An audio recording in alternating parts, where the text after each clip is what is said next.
Welcome to another edition of Eddie G's Music World. The show is a continuation of the last two shows, which was counting down the top 500 songs according to Rolling Stone magazine. I had gotten through 110 of them about, and we're still moving down the list. It's basically someone at Rolling Stone magazine's opinion of what they think is the best. I have not pre-read the list. I am just going through it, and where I know the song, I have something to say about it, and if I don't, I'll just say I don't really know much about the song.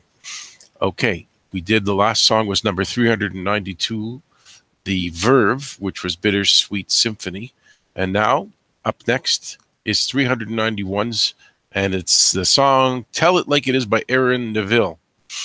Aaron Neville was part of one of these brother acts where him and the Neville brothers produced a few songs, and this one was it was a repeat of a song from a long time ago, and it was a pretty kind of well done ballad, and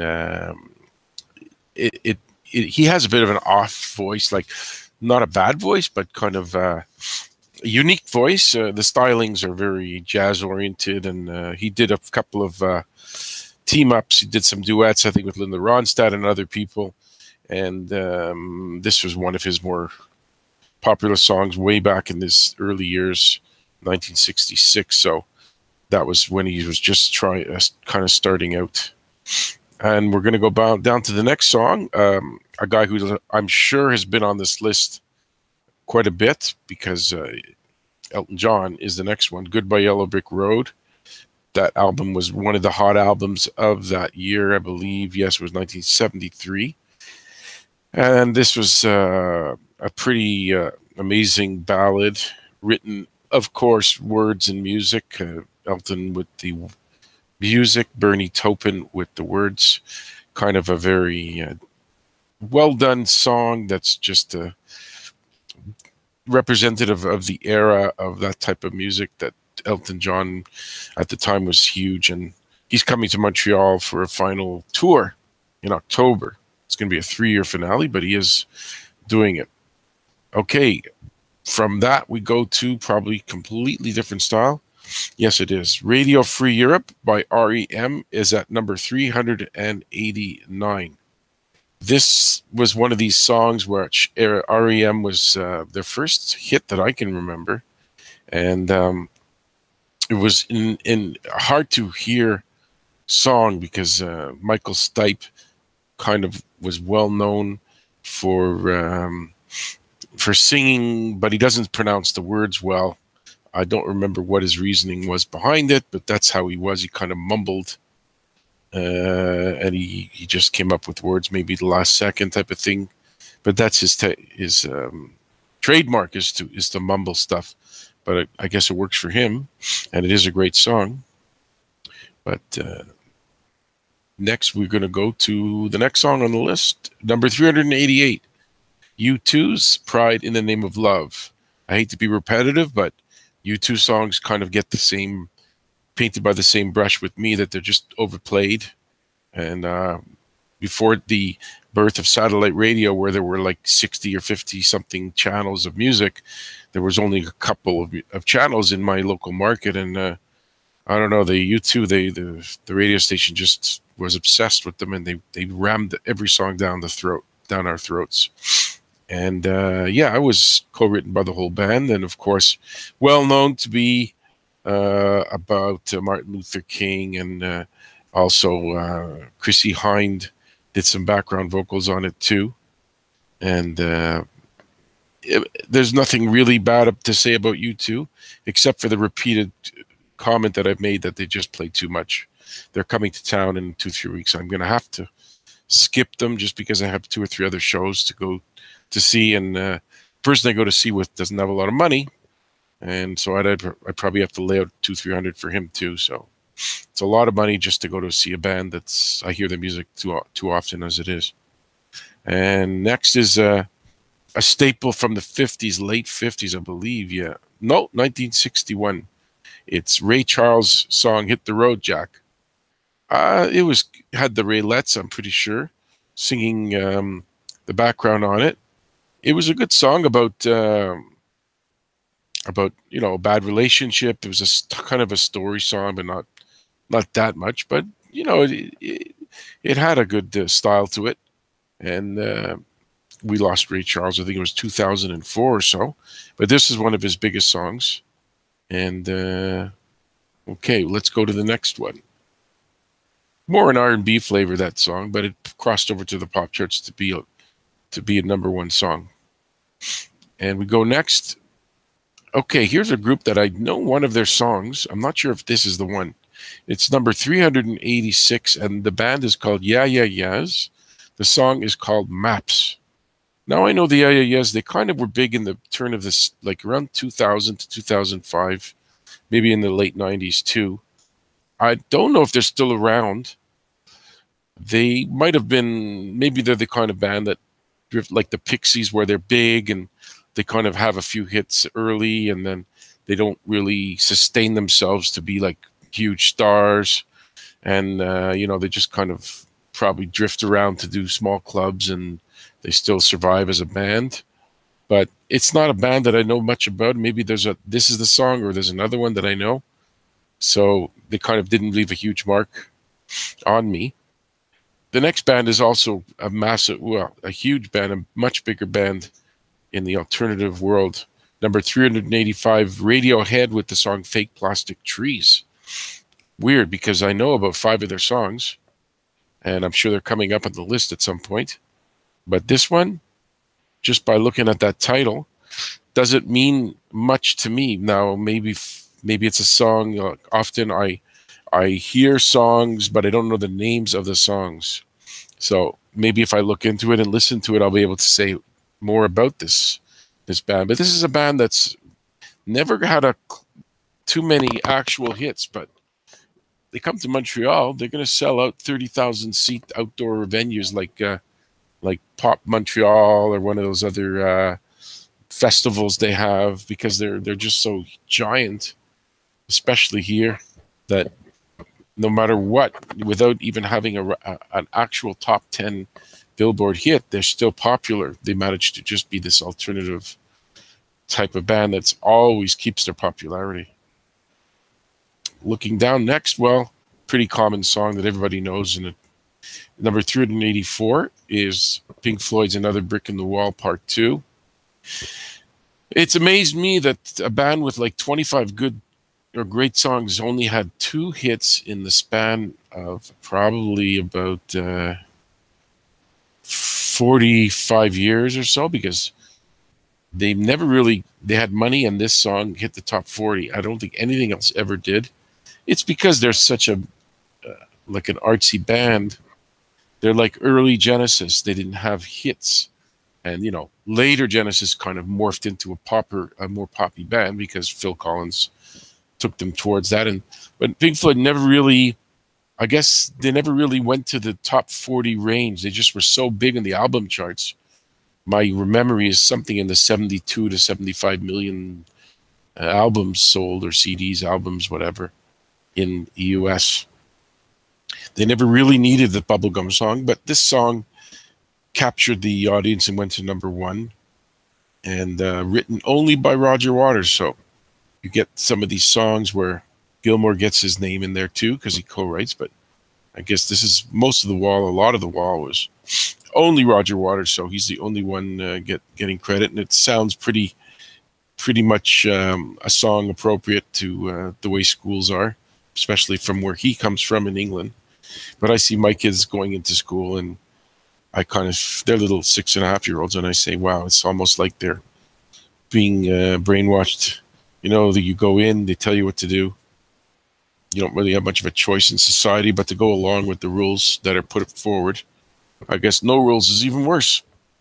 So this song reflected that type of rebellion against authority in schools, which a lot of people, everybody pretty much can relate to.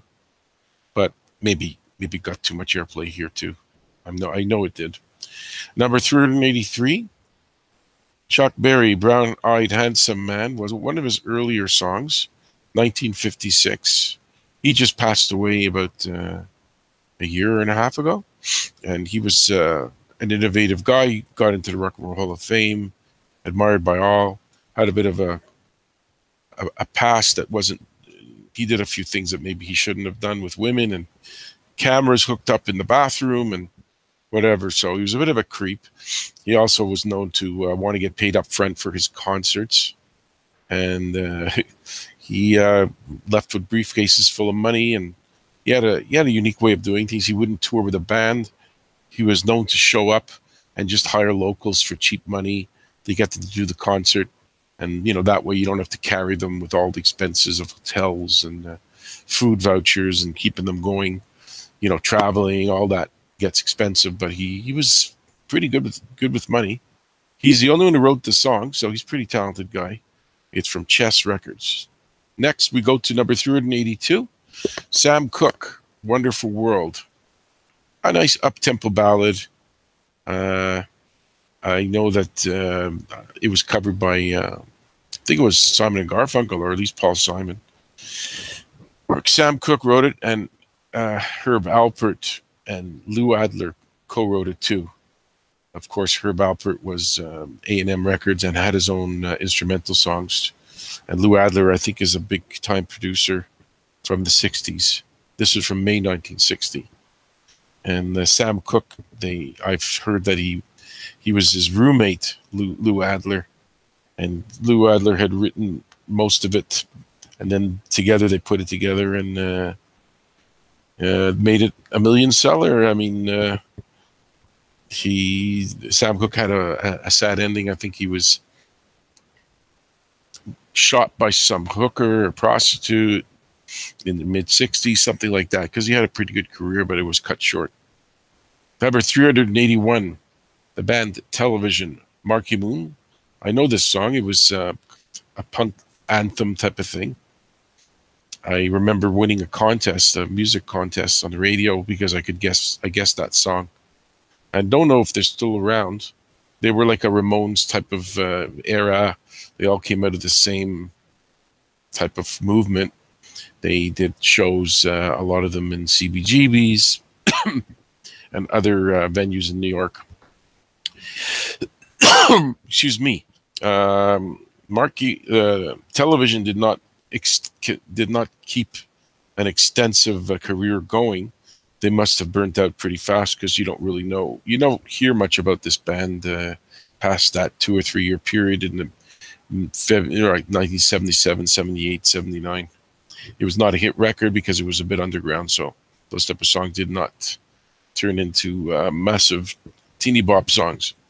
Number 380, one of the earliest songs by The Who, called I Can't Explain. Written by Pete Townsend. This is from 1965. And they say it's something connected to, like, it's an answer record to the Kinks song, You Really Got Me, was I Can't Explain. Must have been some lyrics that were connected to each other, or at least referred to. Must have been something about You Really Got Me that inspired Pete Townsend to write his song, which was I Can't Explain. It did not make a huge dent in the Billboard charts. The US was not ready for them yet, I guess. Rhythm guitar on that song must have bothered Pete Townsend to not do all the guitars. But back then, the record companies kind of forced people on them, on people. It was Jimmy Page. He played rhythm guitar on that. I do remember the song. It was a great rocker from that day, and I'm not sure if they played it when I saw them 20-something years ago in the old Forum. Number 379, Jimi Hendrix Experience, the same kind of era as the Who song, as The Wind Cries Mary. I always thought it was kind of a mystic type of song, part of his dozen or so popular tunes from back in the 60s. He wrote it, the whole thing himself, produced by Chaz Chandler. It was a song inspired by some argument that Jimi Hendrix had with his girlfriend. And Jimmy came up with that based on that argument. And as usual, all of his stuff is well done. I've always thought of if he hadn't died early, would he have been as big a success as he was? Because a lot of times when people pass away, they make a little bit more of a fuss about you. Anyway, this is Eddie G's Music World, May 22nd, 2018 edition, counting down the Rolling Stone top 500 songs. We just finished with 379, Jimi Hendrix, Wind Cries Mary, now to 378. Bo Diddley, I'm a Man. He's a guy that was a very innovative guy. I've seen clips of him on TV where he's a really great stage man. He had a box-shaped guitar. He influenced, for sure, George Thorogood. A couple of his songs George Thorogood covered. So, I don't know. I never really looked into... I did kind of see once or twice somewhere that he never made out with huge amounts of money for all the influence he had on other guitarists. And you could see how he played live. It's on YouTube. It's out there. You'll be able to see what I mean by being a great performer. He ran around. He put a lot of work into it. He was a great guitarist. And, he didn't get his due as far as, living the high life. Didn't make hundreds of millions of dollars off that type of music. Next is a band I did see live, Depeche Mode, Personal Jesus, number 377. Here I was about to say that the singer Martin Gore didn't write a lot of their songs, and here's one that he did write. It says Martin Gore. So he's the only writer of that song. And musically, they're very good live. I saw the way they interweave the guitars and the keyboardist, and the women seemed to like Martin Gore singing up there, and they were great live. They come to Montreal all the time. They've always sustained popularity. The records kind of still sell a bit. They get in the top 15 or 10 in the US even now with all the downloading with their new releases. So for sure, this is like a song kind of sounds like they're talking about idol worship, but I've never looked too deeply into what inspired that song. But from listening to it on the radio, I've always assumed that it was about him being somebody's personal Jesus, meaning somebody that maybe people idolized. Here's a band that Howard Stern thinks is the greatest band in the world. I don't think they're that big a deal, but he does. Number 376, the band Cream with White Room. No bad things to say about it.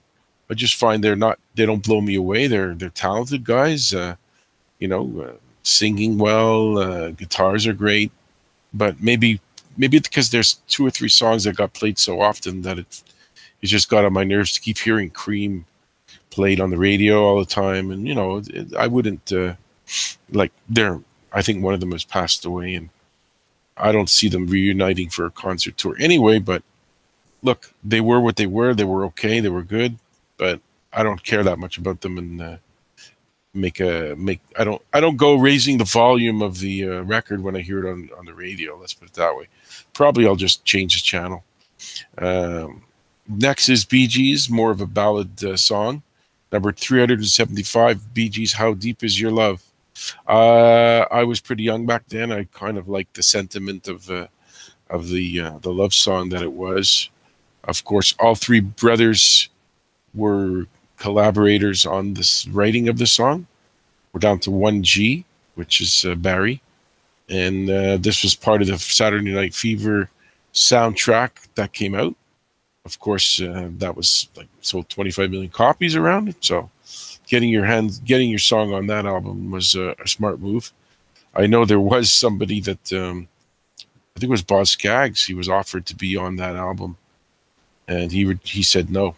So he went on another soundtrack, but that soundtrack album, whatever it was, didn't sell even close to the 25 million. So I think he regretted not getting himself on that soundtrack. But Bee Gees had so many hits back then. This was one of the more popular ballads, and they were a hit machine. It's amazing how times have changed. You don't hear that kind of music on the radio at all anymore. It's mostly rap and hip hop.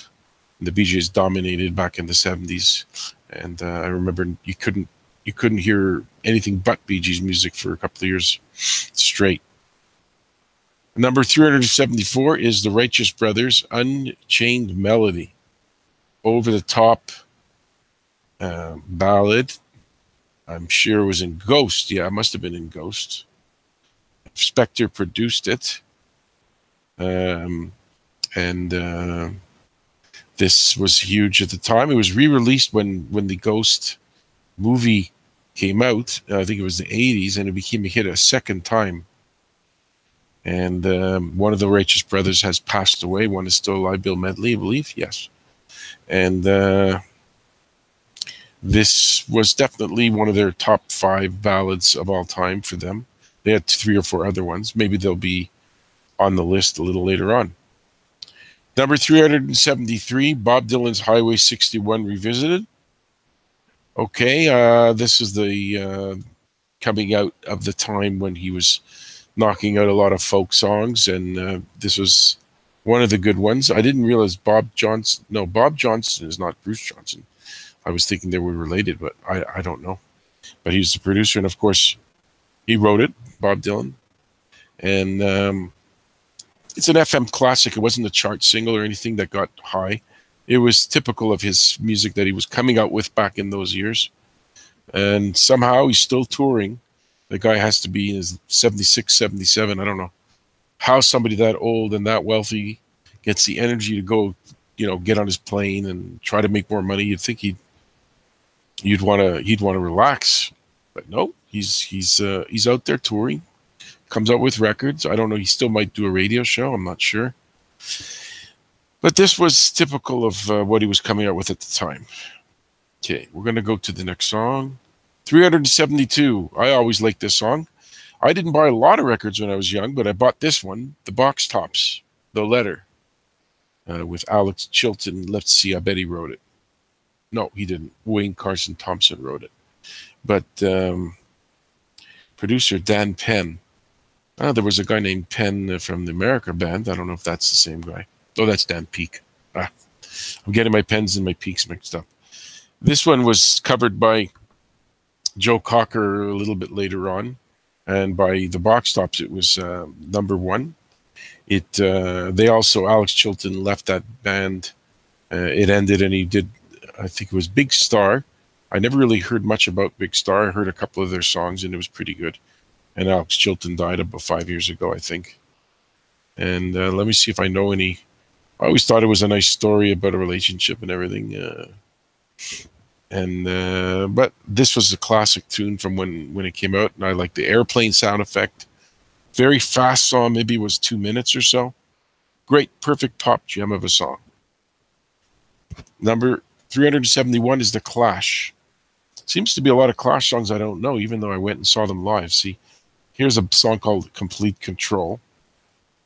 July 1979. So it must have been an album track off of the album that was out at the time. They weren't known for hits at the time. I mean, they had Rock the Casbah later and a couple other ones, but I think it was a British hit more than anything. Don't know that tune enough to give you more commentary than that. It was written by Mick Jones, not the Foreigner guy, but the other guy, and Joe Strummer. Joe Strummer has passed away. I think it was about 13, 14 years ago. From that point on, I'm pretty sure the band has not done anything at all. They probably don't exist. Number 370, The Beatles. Wow, big shock. They've probably got 30 songs on here. All You Need Is Love. Do I really have to talk about a song that's been played probably 10 million times in the radio? You know what? I'm not going to say anything because, okay, there was people singing on it like Mick Jagger, Keith Moon, and Donovan, but okay, we all know, blah, blah, blah, peace and love, love and peace. Great song, but, kind of a little bit overplayed. On the list, we go down to the next one. 369, Roberta Flack, Killing Me Softly with his song.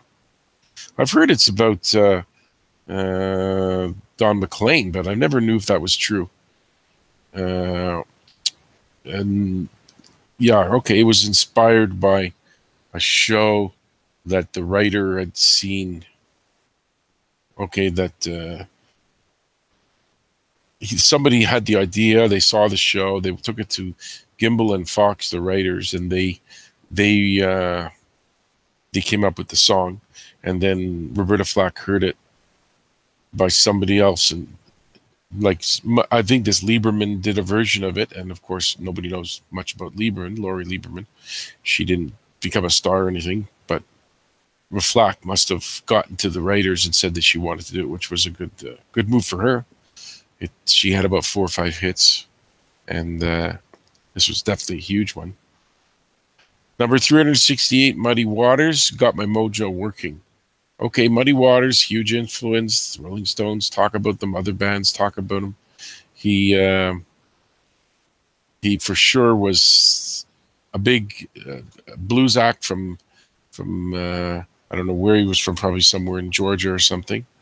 And it's not maybe I've heard it because I've heard about 2 or 3 of his songs, but I know that he was somebody that a lot of acts cited as gave him, like he influenced many people. So for that, it's probably worth listening to again for me. Number 367, Martha and the Vandellas, Nowhere to Run. Holland Dozier Holland wrote it. She had a few hit records. She worked for a record company before. I actually talked to her because I met this girl a few years ago, and I told her I love music, and she said, hold on, you want me to get Martha Reeves on the phone? I said, are you serious? How do you know her?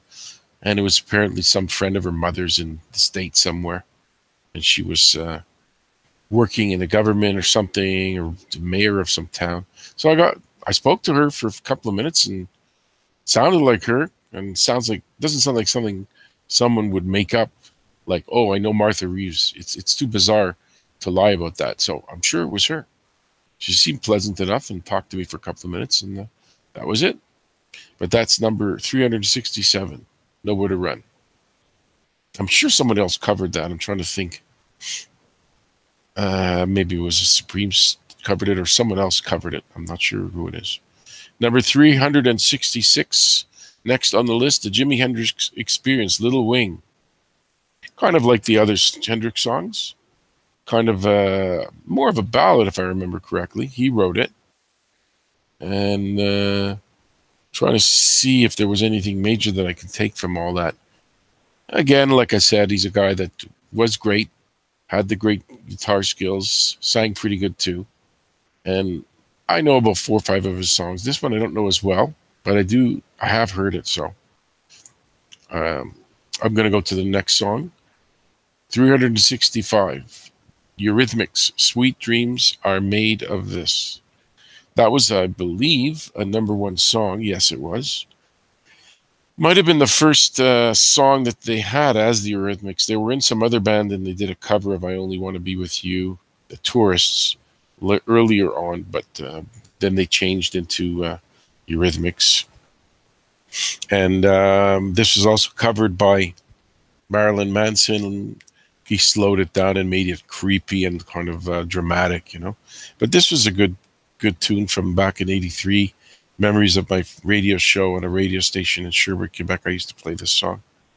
And let me see if there's any other. Well, Annie Lennox and Dave Stewart wrote it. I think they were together and then they broke up. And this was definitely one of their 8 or 9 hits that they had. Probably the first one, I believe, or maybe the second. We'll check. 364 is the next position. CCR, Creedence Clearwater Revival, Bad Moon Rising.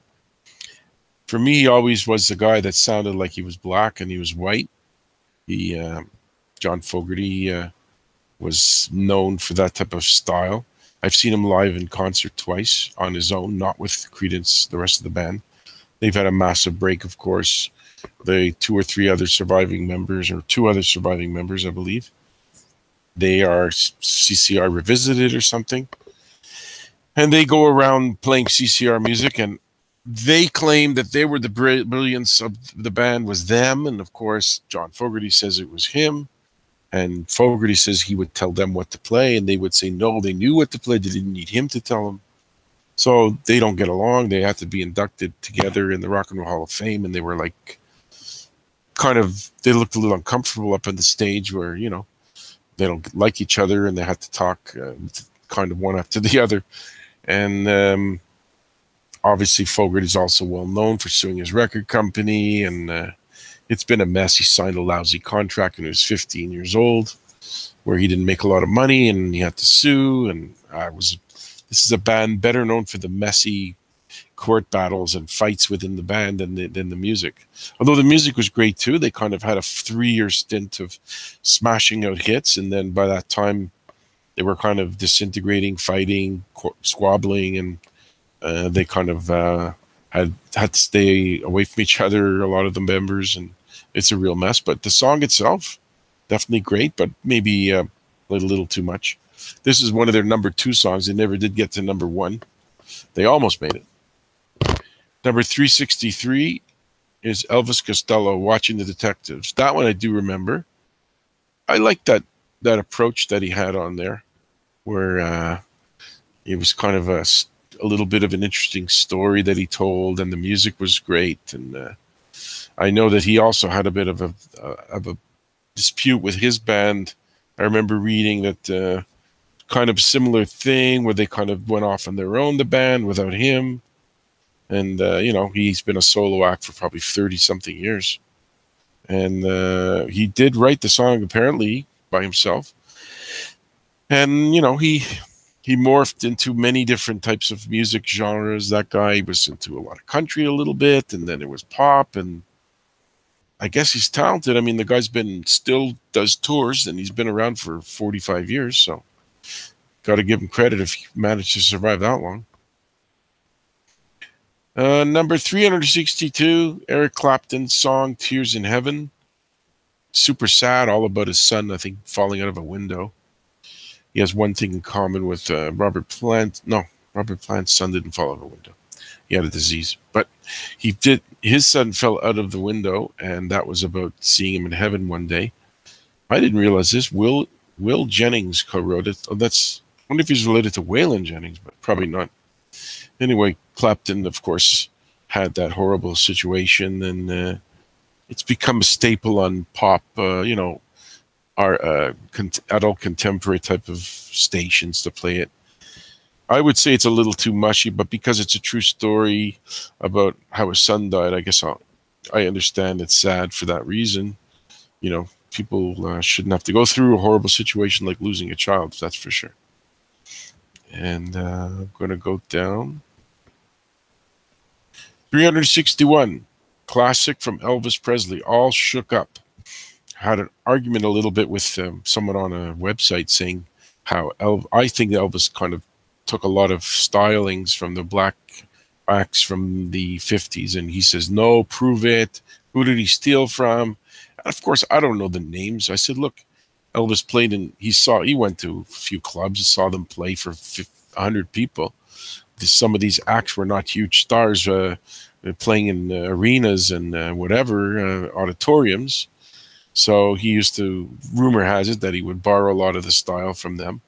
He got co-writing credit with Otis Blackwell. Now, there's also stories that Elvis would throw his name up on the credits when he didn't even write anything.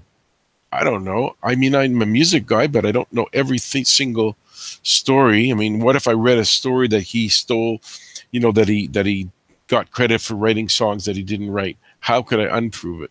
I don't even know. It's one of those gray areas, but the song itself definitely was worthy of being a number 1 song. In 1957, he had a slew of songs from the mid-50s to the mid-60s, especially 50s, and this was definitely one of the big ones. And I'm sure there's a bunch of Elvis Presley songs coming up on this list. Number 360, let's see what it is. The Platters, The Great Pretender, number 360. I met one of the Platters. I don't remember Paul Mooney, I think it was his name. He might not have been on this song because I think he came to the band to replace somebody that had already left or passed away or whatever. But I met this Paul Mooney in 1980. I knew Buck Ram was the producer, and Buck Ram wrote this song.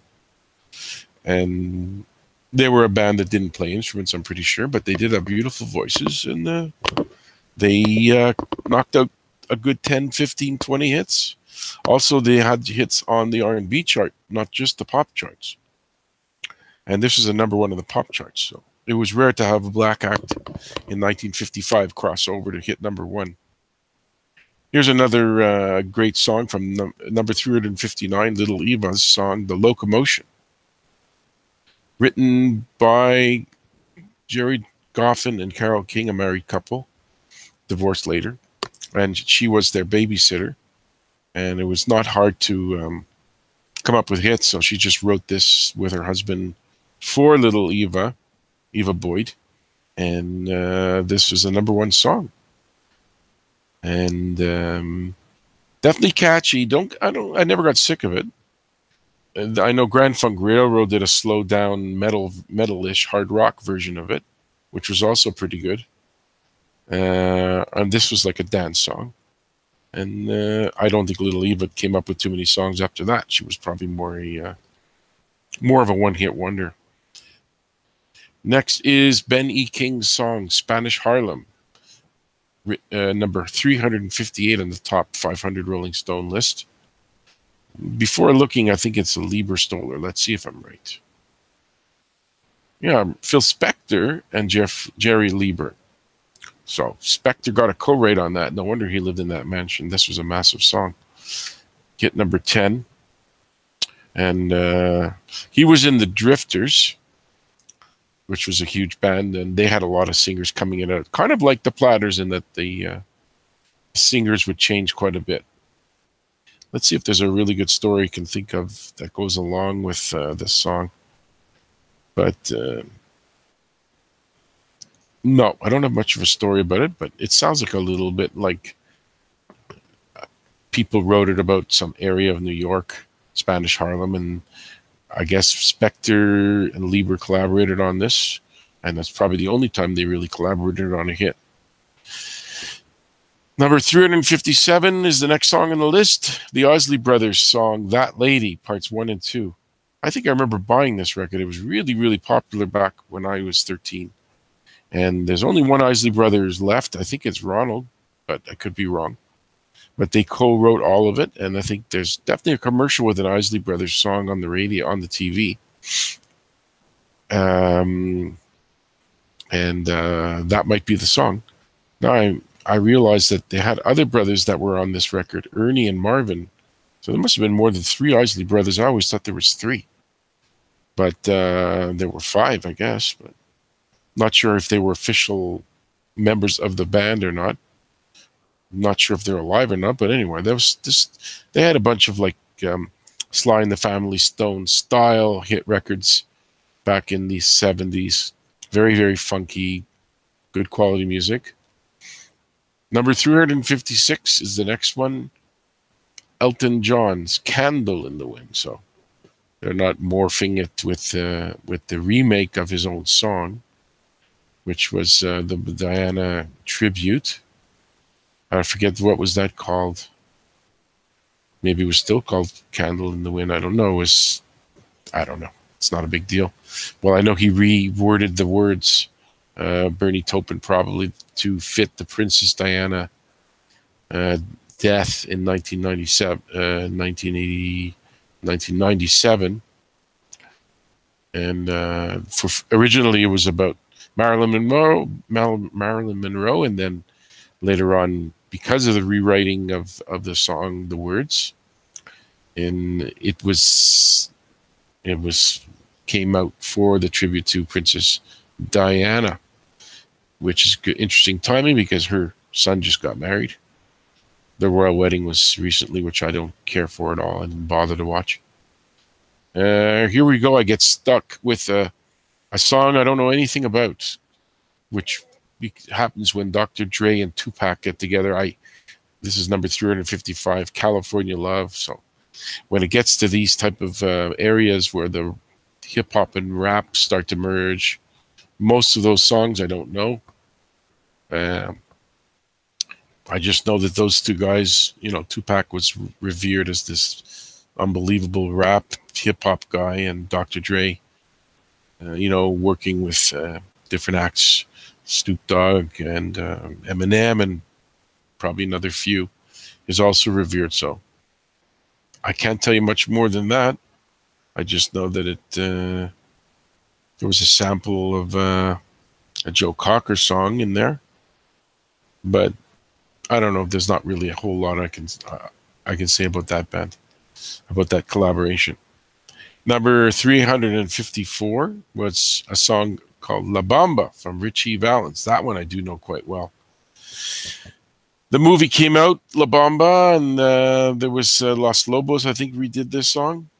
And, of course, Richie Valens famously was on the plane with Buddy Holly and the Big Bopper.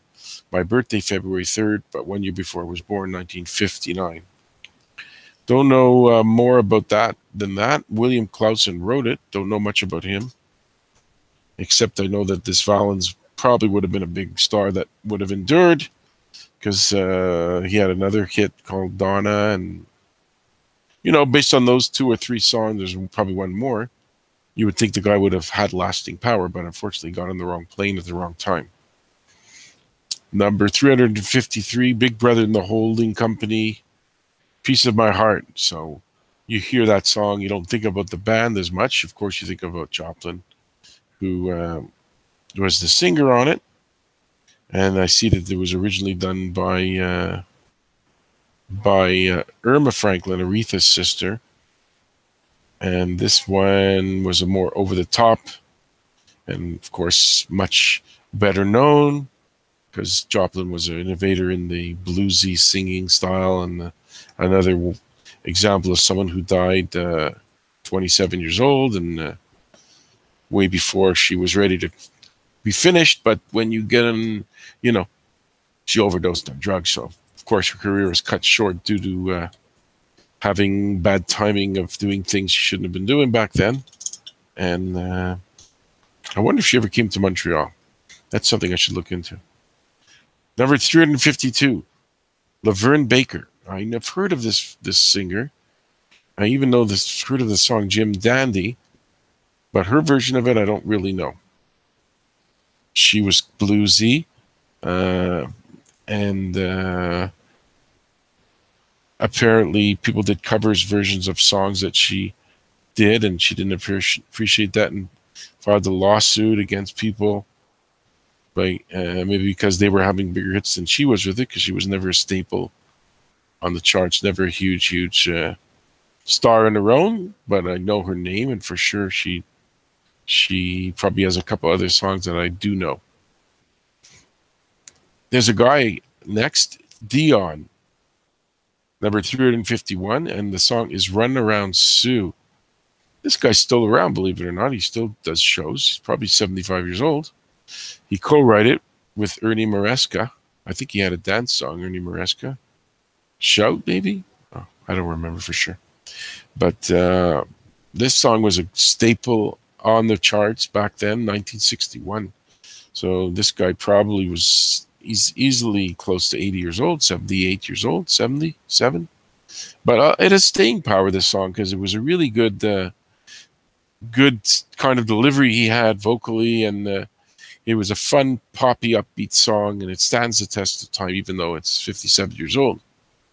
And he, of course, had a great number of other hits too, like Abraham, Martin, and John. Maybe we'll hear from that later on the list. I know he had drug problems, and he kicked the habit, and still around, as I say. 350 is the next chart position on the top 500 Billboard charts of all time. Songs of all time. It's not Billboard, Rolling Stone, sorry. Jimmy Cliff singing the song The Harder They Come. I know the song. It's kind of one of these early reggae-tinged songs. He wrote it and produced it. I'm not sure if this guy's alive or not. I have a feeling he passed away. I haven't looked into it at all, so it's just going by memory. But this was definitely a well-received song, but did not become a top 40 hit, because at the time, guys like him and Bob Marley were not coming out with little pop ditties. They were like more central to the Jamaican feel, and that hadn't caught on yet. It did later on when other people used that style, but at the time, 1975, you weren't having top 40 hits with this kind of music. But it was typical of the reggae scene back then. Number 349. Here's a song that when you hear the name, you don't think of the song as much because they don't say it in the song. The Who's song, Baba O'Reilly. People probably think it's called Teenage Breakdown because that's the line that they say in the song the most. You know, that seems to be the line that's has the most impact vocally, with having Daltrey sing it. Written by Townsend. Boy, he got the lion's share of that money out of that band. According to him, he claimed that the band did not make money until the early to mid 70s because they were in massive debt from the record company from the onset. So you'd think he was rich from the early days, but he had to pay back the record company and did not get profitable for quite a while. But this is trying to see if there's much to say about this. They were really ahead of their time musically with the instruments and the production and the fiddle sounds and all that in this song. And Keith Moon's idea was the fiddle at the end. But they really were ahead of their time, and I'm glad I did see them with John Entwistle. He did pass away probably 2002, but I saw the band in 96. Let's see who's next. That was number 349, and we're making our way down. Next is the Supremes, 348. You Keep Me Hanging On. Beautifully sung by the girls, Diana Ross lead. Holland Dozier Holland song. They were cracking out songs like just one after the other. I don't know how they kept coming up with so many hits, but they just did. And there was I forget the name of there was a bunch of session musicians at Motown back in the 60s. Were they called the Foundation, or I don't remember, but they were responsible for most of the Motown hits. They basically learned the material in the studio, and they played the instruments, and the singers would come in like Four Tops or whatever, Supremes, and knock out these songs. And they were known. This is on Motown, and Motown was known as a band a record company that was not overly generous. You wouldn't become rich working for him, but you would be not screwed out of the money, meaning he paid you, but you didn't make a fortune out of it. So I've read that through many of my biographies of music labels and other things. Vanilla Fudge did a cover too, a more heavy cover. 347 is Paul McCartney, Maybe I'm Amazed. I wonder if they consider if it makes a difference that he had a hit twice with that song, which was the studio and very big with Wings Over America. So let's see if it mentions which one. Trying to see. It's kind of the story is about the Beatles breaking up. This is somehow mixed into the story of the lyrics of that song. And you know, the main, I liked it before the live version came out in the late 70s, like 77. And I liked both versions. It was great as a studio cut and also as a live cut. So neither disappointed. I don't have to tell you that he wrote it by himself and he produced it, because that's how he was. He could do anything pretty much. Number 346, Walk This Way by Aerosmith. I figured they would throw all the names in there as writers, but it's Tyler and Perry got the only credit for the writing of that song. And of course, it's well known that the mix of later on Run DMC collaborated and mixed they mixed their own vocals with Aerosmith's vocals, and that kind of helped the band come back to light when they collaborated together. But the original was great on its own, and it was okay. It was kind of cute when it was mixed together with the Run DMC version. I'm trying to see if there's any great stories. They laughed at some story in the Mel Brooks movie. They rewrote some lyrics that they had written originally. So anyway, there's not a lot to say more than that. It was a great rock staple. I've seen Aerosmith twice live. I'm pretty sure they played it both times. The U2's song next, Beautiful Day, number 345. Hey, one of their better ones. They shared all the writing. I'm sure that'll be played in the next 3 weeks when their tour drops into my town. You hear it on commercials and movies. I've heard it on hockey arenas. You hear it all the time. Definitely one of the more upbeat tunes. It showed that they could sustain their popularity well into the 2000s. Like when you go from 1979 to the early 2000s, it's pretty hard to keep coming up with hits, and they could manage to do it because they've always managed to keep their popularity. I think their last couple of albums have started to slip, but the whole industry is no longer coming out with hits, so it's not like a big deal anymore. And we'll see if there's something next. Beat It for Michael Jackson, number 344. Eddie Van Halen played guitar in it. Most people know that, but maybe a couple don't. So that's a little tidbit. He wrote it himself. Whenever I see that, I'm always suspicious because for a guy who, if it's only him that wrote it, he wasn't known to have been playing instruments, but in his defense for the writing credit, I've seen on videos of him like with his mouth, he kind of tells the producer what kind of beat he wants, what kind of sound he wants. And then since he's not really known as a musician, he either couldn't write or he couldn't play, or maybe he played a little bit. They would take his direction and play it on their instrument. So he would say, "This is what I'm looking for." But really, did they tell Eddie Van Halen how? He didn't tell him what to play.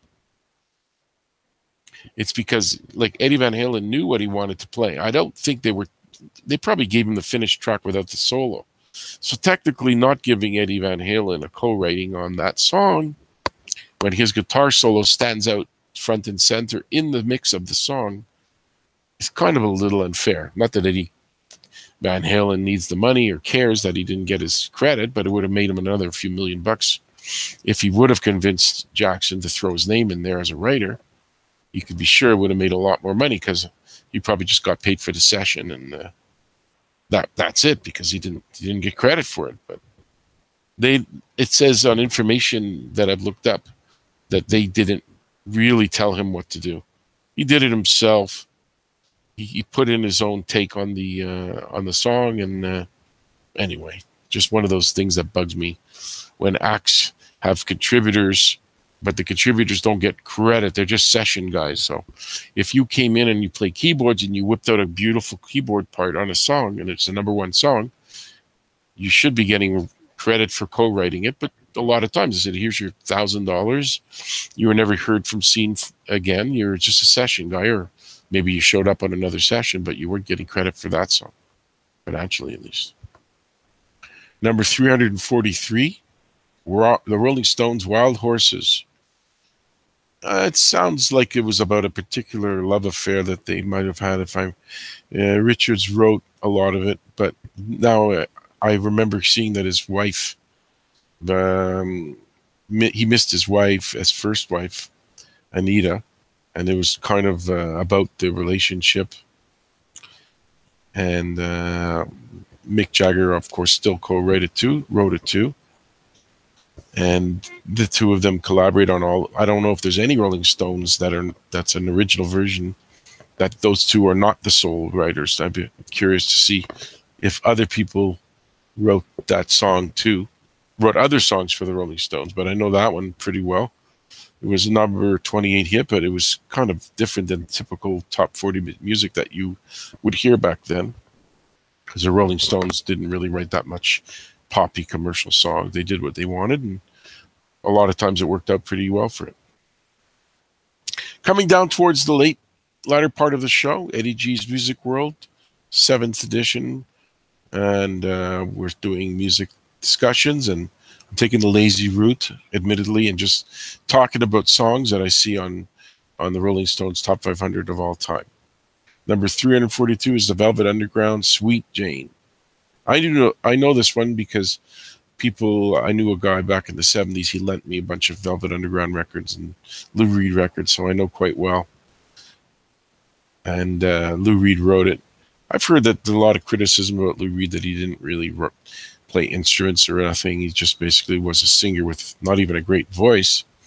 But he's credited as the only writer on this. Maybe he really was the only one, but there's oftentimes, like I said, maybe other people wrote it or contributed to it that didn't get writing credit. Sounds like the typical style of Velvet Underground, very laid back and very drug-influenced music for those years. And if you're ever looking around on the internet and try to find this Lou Reed interview in Europe somewhere where he really hated being interviewed and he was giving one-word answers and two-word answers, and he was like super mad that he had to sit down with some guy that wouldn't he had an obligation probably to the record company to be interviewed, and he was like so mad and he hated being interviewed, but he sat still for a few minutes and did it anyway. Here's a guy next, number 341, Norman Greenbaum, Spirit in the Sky. Here's a guy that probably I've heard that he lives off that song. That's his whole sole income. Like, he lives off money from selling it through, movie soundtracks, commercials. This song is such a staple of American music that they've played it for many years. It was remade by Doctor and the Medics in the 80s. And he wrote it. And he mixed like a gospel sound, and he figured a lot of people would be into it because it's connected to the the mood of the religious lyrics, but musically it was very psychedelic, so the connection worked for that guy. And like I said, I'm not sure if I've heard that he has done very well just off that song. He had a second minor hit, but nobody knows that song. Something about a cockroach, I don't know. It was hit number 3 in 1970. He's still alive. Number 340, Bob Dylan, Subterranean Homesick Blues. Again, kind of standard for his folky delivery style back then. Of course, he wrote it, and it didn't get tons and tons of airplay where I listened to the radio, because I listened to stations that played more rock. But I did hear it quite a bit growing up in the 60s. And he's revered, and I've always liked him, but I don't think I'm a huge fan of Bob Dylan. Okay, we are down to maybe 2 more songs. Here's a nice kind of C&W country western ballad, Bonnie Raitt, I Can't Make You Love Me, number 339. She's never goes out of style. She's always around. She tours. She stood the test of time. She's huge success, and this was a pretty song back then. I don't know, like, she still comes up with records. She still keeps herself going, and doesn't retire. She just keeps churning out songs over and over and over again.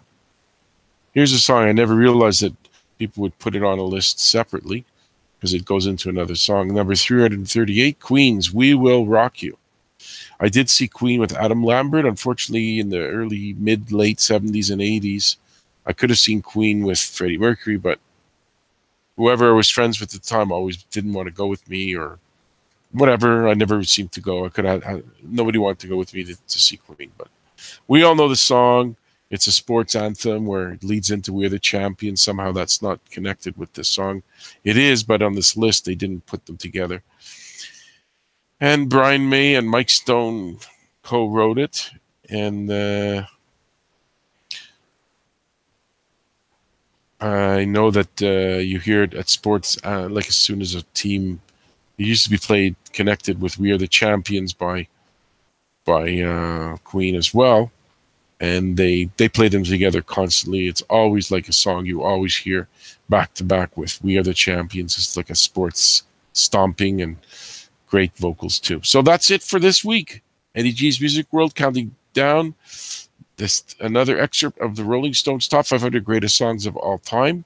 We will be back with another version of this list. It's still got quite a bit of a ways to go to get to the end, and hopefully you listen to it. And it's been a pleasure to be a part of this show. And thank you.